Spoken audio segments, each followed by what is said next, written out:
ਪਿੱਛੇ ਪਿੱਛੇ ਤੁਰਦੀ ਆ ਫੇਮ ਅੱਜ ਕੱਲ ਆਉਂਦਾ ਏ ਸਟਾਰਾਂ ਵਿੱਚ ਨੇਮ ਅੱਜ so good evening guys, good evening. बस अभी निकला हूँ चंडीगढ़ से। एक्चुअली यार मैं सुबह उठा, एक काम था, काम किया, फिर उसके बाद सो गया।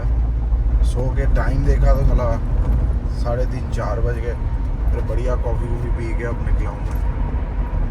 यार एक्चुअली पता क्या है, बहुत दिनों के बाद यार दोस्त इकट्ठे हुए थे एंड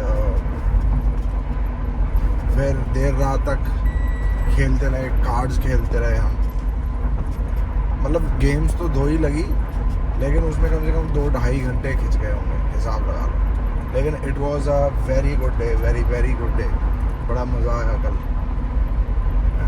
अब जा रहे हैं जी वापस अपने घर।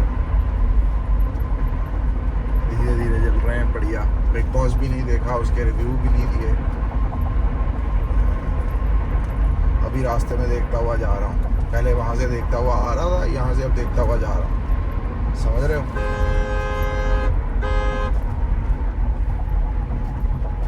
यही सीन है। बारिश सुबह से इतनी पड़ रही थी चंडीगढ़ में जिसका कोई हिसाब नहीं। भाई बारिश रुकने का नाम ही नहीं ले रही है यार। बारिश रुकने का नाम ही नहीं ले रही है।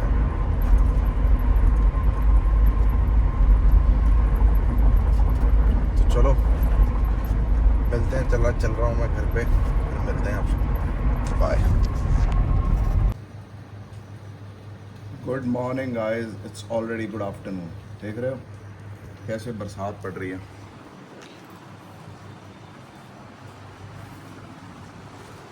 भाई मैं सो के उठा हूँ। पहले तो उठ गया था मैं 7-8 बजे, फिर 1-1.5 घंटा जागा, फिर उसके बाद फिर से सो गया। भाई पता क्या, एक बारिश की वजह से ना शरीर में एक्टिवनेस नहीं है, और प्लस परसों रात को 5 बजे सोए, फिर सुबह 10 बजे उठ गए, फिर उसके बाद शाम को मैं चला 4:30-5 बजे। एक्चुअली कल आते हुए इतना ज़्यादा पजल हो गया। एक्चुअली वहाँ हवेली के आगे से, जब चंडीगढ़ रोड से आते हैं तो हवेली के आगे उन्होंने धरना लगा रखा था। इतने बंदे, इतनी गाड़ियाँ इकट्ठी हो रखी थी भाई। कल कम से कम 3-4 रास्तों में मैं गया, मतलब गूगल जैसे दिखा रहा था, वो 3-4 रास्ते बंद भाई। फिर उसके बाद मैंने फिर वहाँ से यू टर्न लिया। मैं कहा यार एक आखिरी टर्न मारूंगा, मतलब आखिरी दाव खेलूँगा कि अगर तो ये रास्ता निकल गया तो निकल गया, नहीं तो फिर फिर चंडीगढ़ जाऊँगा वापस, फिर वाया लुधियाने से आऊँगा वापस। समझ रहे, क्योंकि मेरे को घर तो आना ही था भाई। फिर मैंने वहाँ से यू टर्न लिया, टोल टैक्स के थोड़ा सा जो पुल चढ़ता है, पुल के आगे से। फिर उसके बाद किसी गांव में घुसा, वहाँ पे मैंने किसी टेम्पू वाले से पूछा। वो मतलब कह लो कि टेम्पू वाला, मतलब कह लो कि भगवान ने कनेक्टिविटी करी या कैसे कनेक्टिविटी करी। उसने मेरे को, मैं कहा यार होशियारपुर जाना है। कहते होशियारपुर कोई तो ये राह जाता नहीं। मैं कहा फिर कैसे जाया जाएगा। उसने बताया कि यहाँ से आप रोपड़ जाओ। सबको अगर किसी से भी आपको पूछना है तो यहाँ से आप रोपड़ जाओ।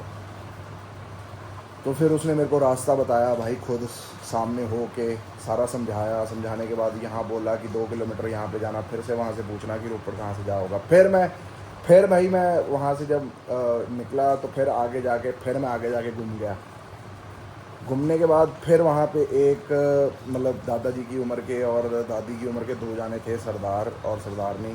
मतलब उनकी उम्र होगी कोई, मतलब अपने दादा की उम्र की होंगे वो। तो मेरे को मैं फिर आगे चला गया। फिर मेरे को उन्होंने बोला कि आप फिर से यहाँ पे गलत आ गए हो, अब थोड़ा सा बैक जाके यहाँ से आप राइट लो। भाई वहाँ से राइट लिया। फिर वहाँ पे मेरे पीछे तो कारें आ ही गई थी। तो फिर भाई करते बिल्कुल नहर भाई नहर पे भी डर लग रहा था ना। क्यों? क्योंकि देखो नहर के सब पानी भरे हुए हैं, और बिल्कुल जो रास्ता था वो बिल्कुल नहर के बिल्कुल साथ वाला था। भाई करते कराते मैं जो 4:30-5 बजे का निकला हुआ हूँ, घर पे मैं कम से कम पहुँचा हूँ 8:30-9 बजे। आप हिसाब लगा लो, 4-5 घंटे इतना खज्जल हुआ हूँ भाई, इसका कोई हिसाब नहीं। लेकिन फिर भी, क्योंकि देखो मेरे को तो ये लगता है कि जैसे जो भी मेरे से भी कोई राह पूछता था या कुछ भी बताता था, मैं उनको बिल्कुल सही राह बताता था।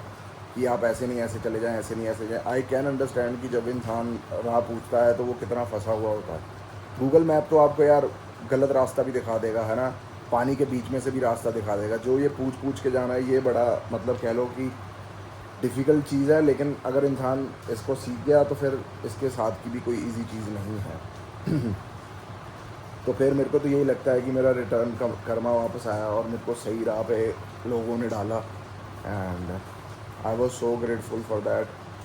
एंड भाई बहुत बहुत ज़्यादा सिस्टम हो गया। और ऊपर से क्या बताऊँ, पिछले गाड़ी में पंचर हो गया, उसमें मैं हवा भर भर के मैं आ रहा था। चंडीगढ़ से चलने वक्त हवा भरी, फिर उसके बाद दूसरी टाइम में हवा भरी। भाई क्या करूँ मैं, बताओ, इतना ज़्यादा खज्जल हो गया। आपको लग रहा होगा कि मैं ये सारा यहाँ क्यों बता रहा हूँ, तब दिखाया क्यों नहीं। भाई इतना ज़्यादा पजल हो गए भाई, छोटा ही रोड, ट्रैफिक पे ट्रैफिक चढ़ा हुआ है, कैमरा किस वक्त ऑन करता और किस वक्त क्या बात करता। करने को कर भी सकता था, लेकिन दिमाग ने इतना फितूर जाग चुका था कि यार घर पे ही जाना है, घर पे ही जाना है, जैसे मर्जी पहुँचूँ पर घर पे ही जाना है। हाय। फिर आके 1 घंटा भी नहीं टीवी देखा होगा, 1 घंटा जिसे कहते हैं। फिर उसके बाद मैं आज सो गया भाई, 10 बजे 10:30 बजे मैं सो गया। फिर 7 बजे उठा, 7 बजे उठ के 1 घंटा फ्रेश फ्रूश हुआ। फिर उसके बाद आके बेड पे लेटा। मैं कहा यार मैं फिर से सो जाऊँगा, क्योंकि बॉडी एक इतना हो रहा था, क्योंकि नींद ही नहीं परसों की पूरी हुई। फिर अब जाके मैं 12 बजे उठा हूँ एग्जैक्टली। अब उठ के मैंने कॉफ़ी वगैरह पी है, अपना वो अपना क्या कहते हैं मोरिंगा और वो सब पिया है। अभी तक खाना नहीं है, खाना नहीं ना खाऊंगा मैं, 3 बजे से पहले नहीं खाना खाऊंगा। आज फास्टिंग है, फास्टिंग चलने दो जरा, लंबी चलने दो फास्टिंग, क्योंकि 3 दिन से तो बहुत, 2 दिन से तो बहुत मतलब खाया भी ज़्यादा नहीं है, आप समझ रहे हो। अपना भी ये हिसाब किताब हो गया है कि ज़्यादा तो खाया नहीं है, लेकिन फिर भी कुछ ना कुछ अगर गलत मलत हुआ है तो वो फास्टिंग के थ्रू बढ़िया ओके हो जाएगा, समझ रहे हो भाई। ये था मेरा कल का सफ़र।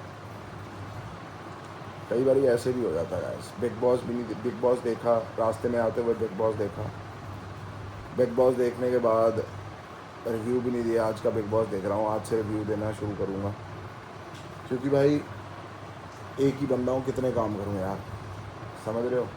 एक ही हूँ मैं और कितने काम करूँगा। तो चलो गाइस, इस व्लॉग को करते हैं यहीं पर एंड, फिर मुलाकात होगी कल। टिल देन लाइक करें, शेयर करें, सब्सक्राइब करें। हर हर महादेव गाइस, राधे राधे, जय माता दी।